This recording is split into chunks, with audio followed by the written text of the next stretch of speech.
Hello friends. एक और नई कहानी के साथ।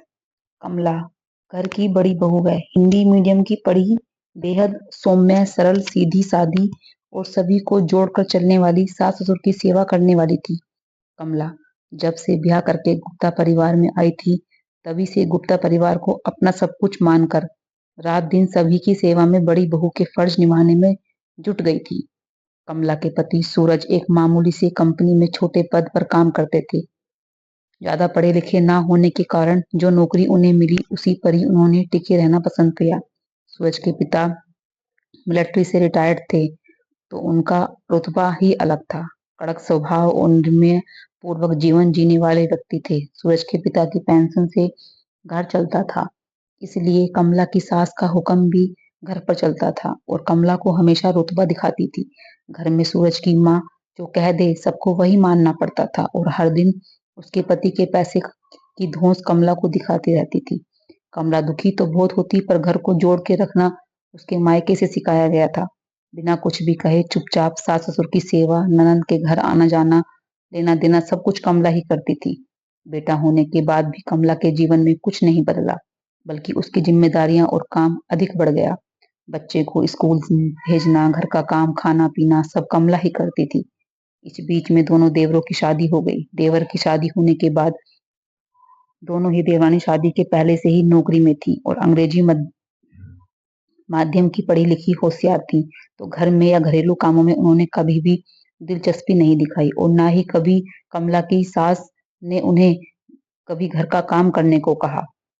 दोनों सुबह उठ के नाश्ता पानी करके डायरेक्टर सॉरी शाम को डायरेक्ट घर आती थी। दिन भर का सारा काम कमला के हिस्से रहता और अगला अगर कमला कभी कुछ कहना भी चाहे तो सास ताना मार देती, तुम घर में पड़ी पड़ी दिन भर करती ही क्या हो? वो दोनों तो 20-20 हजार कमा कर ला रही हैं। अपनी देवरानियों से मेल मिलाप बनाकर चलो। सास के रोज रोज के ताने से थक कर कमला चुपचाप अपना मन मार कर बस जिंदगी को बिना किसी उम्मीद के जिए जा रही थी। अब धीरे धीरे हालात ऐसे हो गए कि देवर देवरानी दोनों की कमाने की वजह से कमला और सूरज की स्थिति घर में और खराब हो गई, क्योंकि कमला घर में ही काम करती थी और सूरज भी बहुत कम कमाते थे। और संयुक्त परिवार में जो पैसे कमाता है उसी की इज्जत होती है। ऐसे में हर रोज घर का बंटवारा करने की धमकी दी जाती थी और किसी तरह कमला ही सबसे मिन्नत करके अलग ना होने और साथ में रहने के लिए राजी करती थी। लेकिन दोनों देवरानी हमेशा धमकी देती, भाभी भैया का बंटवारा कर दो, देखते हैं कैसे इनका पेट पलेगा। एक दिन कमला के बेटे के स्कूल से फोन आता है। कमला और सूरज दोनों को बुलाया गया है। कमला की तो डर के मारे सांस फूल रही थी। पता नहीं क्यों बंटी के प्रिंसिपल ने हमें क्यों बुलाया है? बस स्कूल से फोन आया था, मम्मी पापा दोनों को आना है। कमला की सास ने पीछे से आवाज दी, अच्छा जल्दी होकर आओ, तुम्हारी ननंद शिवा का फोन आया था कि बड़ी भाभी को जल्दी से भेज देना, घर में पूजा है, कथा का प्रसाद बना देंगी। घर का भी सब काम पड़ा है। सास की भुनभुनाहट से कमला आंखों में आंसू लिए कार में बैठते ही रोने लगी। देखो आपने देखा आपने, दोनों देवरानी सुबह सुबह ऑफिस निकल जाती हैं, रात को घर पहुंचती हैं, कोई हिसाब नहीं मांगता। मैं आधा घंटे भी बाहर रहूं तो बवाल मचा देती हैं। माँ जी, आए दिन दीदी के यहाँ पूजा पाठ, जन्मदिन, बस बड़ी भाभी चाहिए काम कराने को, मैं ही नौकरानी हूँ क्या? ऊपर से हर बात पर सुनूं कि मंझली बहू 20 हजार कमाती है, छोटी 25, बड़ी बहू है बड़ी बहू है फालतू। हर जगह जाने के लिए अंग्रेजी माध्यम से पढ़ाई की होती तो मैं भी शायद ये दिन न देखना पड़ता। 10-15 हजार मैं भी कमाने लायक होती। सूरज कमला को चुप करवा कर स्कूल ले गया। इसी तरह कमला और सूरज ने डरते हुए प्रिंसिपल के ऑफिस में प्रवेश किया। बैठिए, मैंने ही फोन करवाया था, कुछ पूछना था आपसे। हिंदी दिवस पर बंटी ने एक संस्कृत में कविता सुनाई थी, उसने बताया कि वो आपने लिखी थी। इतने बड़े स्कूल की प्रिंसिपल होकर भी वो बहुत ही मधुरता से बात कर रही थी। सूरज और कमला देखते रह गए। जी, कुछ गलत? सूरज ने पूछा। नहीं, बहुत ही सुंदर लिखा था मैडम ने। आजकल ऐसी शुद्ध त्रुटिहीन हिंदी भाषा कम ही देखने को मिलती है। आपकी क्षणिक योग्यता मैडम? एमए हिंदी साहित्य और बीएड। शादी से पहले हिंदी पढ़ाती थी, लेकिन भाषा शुद्ध है।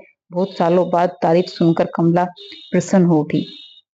प्रिंसिपल बड़ी तमन्यता से सुन रही थी। अच्छा, तो अब क्यों नहीं पढ़ाती? घर में मनाही है या आपको पसंद नहीं? कमला, जहाँ भी आवेदन किया अंग्रेजी ना बोल पाने के कारण बात नहीं बनी।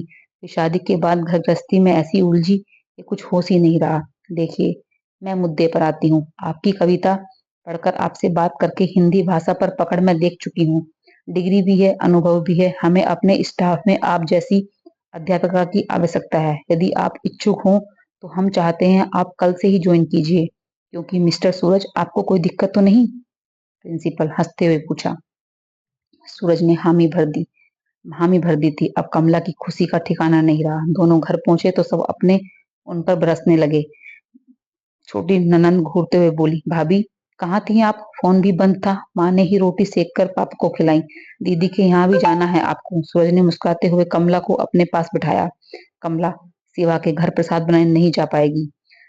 सर्टिफिकेट सर्टिफिकेट वगैरह जमा कराने जाना है। मम्मी, इसको बंटी के स्कूल में इसकी नौकरी लग गई है। सभी चौंक गए थे और सास परेशान। अब तो सारी रिश्तेदारियां संकट में पड़ जाएंगी। अब छोटी मोटी 3-4 हजार की नौकरी के लिए कहाँ भटकोगी? हटाओ, सास ने कहा। 12वीं क्लास के बच्चों को हिंदी पढ़ानी है मम्मी। 50,000 वेतन मिलेगा आपकी बड़ी बहू को। आशीर्वाद दीजिए। अब तो सास, देवरानी, देवर के चेहरे देखने लायक थे। जैसे अब कभी बंटवारा उनको करना ही नहीं था। कमला सबकी भाभी हो गई। अब सब जल्दी से कमला के आओ भगत में लग गए। दोस्तों, कैसी लगी आपको कहानी? अगर कहानी पसंद आई हो तो प्लीज चैनल को सब्सक्राइब करना, वीडियो को लाइक और शेयर और कमेंट करना। Thank you.